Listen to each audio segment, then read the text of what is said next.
Good morning all of you. My name is Anjali from 10th class. My name is Payal from 12th standard.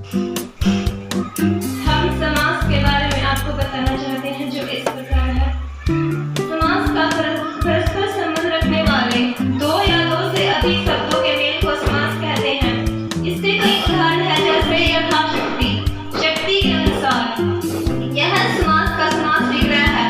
समास के कई भेद होते हैं जैसे अवयभाव समास।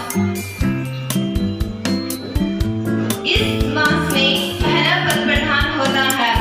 इसका उदाहरण है यथाविधि, विधि के अनुसार। इसमें विधि इसका विग्रह है।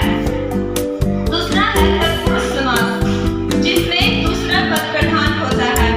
इसका उदाहरण है हथकड़ी, हाथों के लिए कड़ी।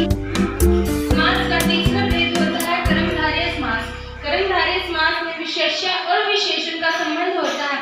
विशेष्य का अर्थ है जिसकी हम विशेषता कर रहे हैं और विशेषण का अर्थ है कि जो हम शब्दों का प्रयोग कर रहे हैं। इसका उदाहरण है नीली गाय, नीली है जो गाय।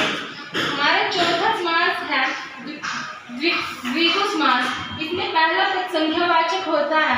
इसका उदाहरण है चौराहा अर्थात चार राहों का समूह।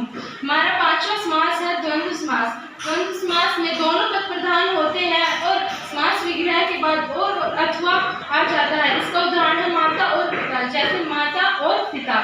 बहुव्रीहि समास। बहुव्रीहि समास में कोई भी पद प्रधान नहीं होता है और समस्त पद अलग व्यक्ति की ओर इशारा करते हैं। इसका उदाहरण है पीताम्बर अर्थात पीले हैं जो अंबर।